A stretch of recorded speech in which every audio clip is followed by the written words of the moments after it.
నమస్తే, this is Sourya. Welcome to our channel. ఈ రోజు మనతో పాటు senior political analyst Chemandi Ramarao గారు ఉన్నారు. వారితో మాట్లాడదాం. నమస్తే సార్. నమస్తే. వైకుంఠ ఏకాదశి ఎలా జరుపుకున్నారు? వైకుంఠ ఏకాదశి ఈ సంవత్సరం బాగా జరిగిందమ్మా. చాలా జోష్తో జరిగింది, చాలా బాగా జరిగింది. అన్ని దేవాలయాలు కూడా బాగా క్రిక్కిరిసినాయి. అలాగే మనకి ఇప్పుడు అంటే ఇంగ్లీష్ సంవత్సరం ఎండింగ్. ఇంకొకటి ఏంటంటే ముఖ్యమంత్రులు అలాగే సెలబ్రిటీలు మొత్తం నటీనటులు చాలా వరకు కూడా అందరూ మనకి తిరుమలలోని దర్శనం ఇస్తూ ఉన్నారు. సో మీరేమంటారు అసలు? అంటే ఎవరెవరు ముఖ్యమంత్రులు కూడా ఒకే చోట ఉన్నట్టుగా అనిపిస్తూ ఉంది. అలాగే ముఖాలు అటు ఇటు ఎడమొహం పెడమొహం ఉన్న వాళ్ళు కూడా ఎదురెదురు పడినారు ఈ రోజు. అదేనమ్మా, ఇది నేను గమనిస్తున్నాను. తిరుమలలో ఆల్మోస్ట్ తిరుమలలో మన తాలూకు 2 రాష్ట్రాల తాలూకు ముఖ్యమంత్రులు వెళ్ళారు, కలుసుకున్నారు. అలాగే రోజా వెళ్ళింది, రామ్మోహన్ నాయుడు వెళ్ళాడు, తర్వాత ఏమో ఇంకా చాలా మంది తిరుపతిలో రోజా వెళ్ళింది, రోజా రేవంత్ని కలిసింది, నవ్వుతూ పదకరించబోయింది కానీ ముఖం చోటు చేసుకుంది, తల దించుకుంటూ వెళ్ళిపోయింది. శివాజీ కూడా వెళ్ళినట్టున్నారు. అంటే ఆల్మోస్ట్ రాజకీయ నాయకులు అందరూ అక్కడే బస్ చేశారా అంటే వీళ్ళందరికీ భక్తి పెరిగిపోయి అందరూ దేవుణ్ణి కోరుకున్నారు. రోజా ఈ దేవుణ్ణి కోరుకోవడంలో రోజా వింతగా కోరుకున్నది ఏంటంటే దర్శనం బాగా జరిగింది, ఎక్సలెంట్, చాలా బాగుంది, మళ్ళీ మా జగన్మోహన్ రెడ్డి ముఖ్యమంత్రి కావాలని దేవుణ్ణి వేడుకుంటున్నమాట. అంటే ఎంత చెప్పినా సరే ఇక ఆవిడకి బుద్ధి రాలేదు. అసలు రాజకీయాలు ఆలయ ప్రాంగణం దగ్గర మాట్లాడకూడదంటే నమస్కారం పెట్టి అంతా దర్శనం బాగా జరిగింది, ఎక్సలెంట్ గా ఉంది, సదుపాయాలన్నీ చెప్పింది, అంతవరకు ఓకే. కానీ వచ్చి మళ్ళీ మా జగన్మోహన్ రెడ్డి ముఖ్యమంత్రి కావాలని ఆ దండం పెట్టుకోవడం మాత్రం ఒక పక్క అనౌన్స్మెంట్ చేస్తున్నారు. ఇక్కడ రాజకీయాలకు సంబంధించినటువంటి అంటే సోషల్ మాధ్యమాలకు పనికొచ్చేటువంటి మాటలు ఏమి మాట్లాడొద్దని చెప్తున్నప్పుడు కూడా అంటే ఆ రూల్స్ ని అతిక్రమించిన రోజా చెప్పాలంటే ఒక పక్క అనౌన్స్మెంట్ జరుగుతున్నా సరే మళ్ళీ మా ముఖ్యమంత్రి కావాలని కోరుకోవడంలో మాత్రం ఇది ప్రత్యేకించి మనకి ఆవిడ తాలూకు మొండిదనం లేదా ఆవిడ తాలూకు మూర్ఖత్వం అన్నమాట. ఆ ట్రాన్స్ లోనే ఉన్నారు వాళ్ళు, ఇంకా బయటికి రాలా. ఒక పక్క అనౌన్స్ చేస్తున్నారు. అన్ని డ్యాన్స్ అంటే మామూలు డ్యాన్స్ కాదు, ఇంకా మైకంలో ఉన్నారన్నమాట.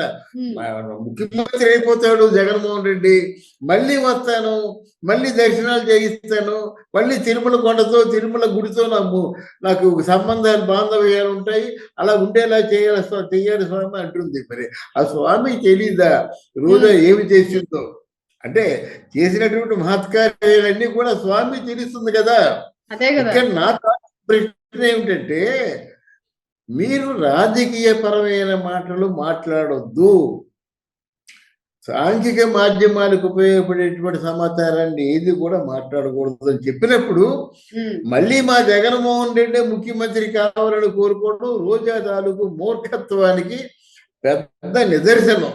అది చెబుదామనే నా తాలూకు ఆలోచన అన్నమాట. ఏంటి క్షణం ఆగలేరు స్వామి, అందరినీ చల్లగా చూడు, ఇంతమంది భక్తులు వచ్చారు కదా, వీళ్ళందరూ మనోభావాన్ని నెరవేర్చు అని ఈ విధంగా యూనివర్సల్ గా మాట్లాడితే ఎంత బాగుంటుంది, ఎంత హుందాగా ఉంటుంది.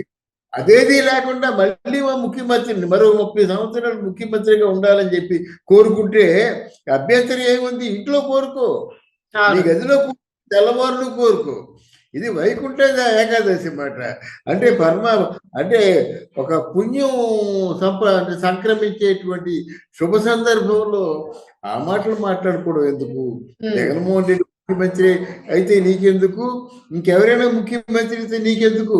వెంకటేశ్వర స్వామి భక్తురాలుగా నువ్వు వెళ్ళావు, ఆ భక్తురాలుగా మాట్లాడితే బాగుంటుంది, ఆ భక్తులందరికీ కూడా మంచి జరగాలని మాట్లాడితే బాగుంటుంది. కానీ ఈ రాజకీయాలు మాట్లాడడం ఇది అంతే సార్. వాళ్ళకి వాళ్ళ బ్లడ్ లో అది ఇంకా అది ఇన్బిల్ట్ అయిపోయి మొత్తం నరనరాల్లో అది పాకుతుంది కాబట్టి ఆ దేవుడు కూడా పూర్తిగా కంట్రోల్ చేయలేని పరిస్థితి దాటిపోతూ ఉంది.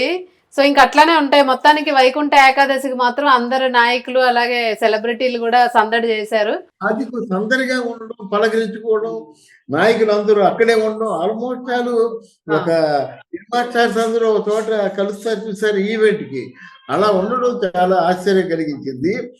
అంటే ఇక్కడ దీన్ని ఏమంటారు, ఈ సందడిలో సడన్ ఇలాగే కూడా మళ్ళీ జగన్మోహన్ రెడ్డి ముఖ్యమంత్రి అంటే మైకులు కనబడితే పూనకం వచ్చేస్తుంది సార్. వాళ్ళకి మైక్ కనిపించిందంటే నోరు ఆటోమేటిక్ గా స్విచ్ చేసినట్టు ఓపెన్ అయిపోతుంది. రాజకీయాలు మాట్లాడడం మంచిది కాదమ్మా. ఒక పక్క రాజకీయాలు మాట్లాడడం అవును, వారించినప్పుడు ఆగడం బెటర్. అవును, రాజకీయాలు మాట్లాడడం మంచిది కాదు. ఒకవేళ అది రికార్డు అది విన్నట్టయితే, ఆవిడ మాటలు విన్నట్టయితే తగిన యాక్షన్ తీసుకుంటే కొంచెం హుందాగా ఉంటుంది. అవును, అవును. ఎవరు కూడా స్వామి దగ్గరికి వచ్చిన తర్వాత ఆలయ ప్రాంగణం దగ్గర రాజకీయాల గురించి మాట్లాడడం అన్నది అవును, పరమ అభ్యంతరకరం ఎవరికైనా సరే. అవును. అది అది జరిగితే బాగుంటుంది అన్నమాట. ఇంకొకరు మాట్లాడడం మానేస్తారు. ఎంతసేపు రాజకీయమైన తిరుమల వారానికి ఒకసారి వెళ్తావు, వారానికి ఒకసారి స్టేట్మెంట్లు ఇస్తావా నువ్వు తిరుమల గుడి బయట? ఇచ్చినప్పుడు యాక్షన్ ఉండాలి కదా. ఎంతవరకు యాక్షన్ లేదు, ఎందుకంటే వాళ్ళు అధికారంలో ఉన్నారు. ఇప్పుడేమో ప్రతిపక్షం కూడా కూర్చున్నారు కదా, మళ్ళీ ఎందుకు దండగా ఈ మాట్లాడి ఎవరు మాట్లాడినా? మరి చంద్రబాబు నాయుడు మాట్లాడా, లేదా రేవంత్ రెడ్డి మాట్లాడా, ఇంకా ఎవరు మన రామ్మోహన్ నాయుడు మాట్లాడా? ఎవరు మాట్లాడలేదు. రైట్ సార్, చూద్దాం సార్ వీళ్ళు ఏదైనా యాక్షన్ తీసుకుంటారా లేకపోతే ఏంటి అన్నది. Thank you sir. ఓకే అమ్మా, థ్యాంక్ యూ అమ్మా.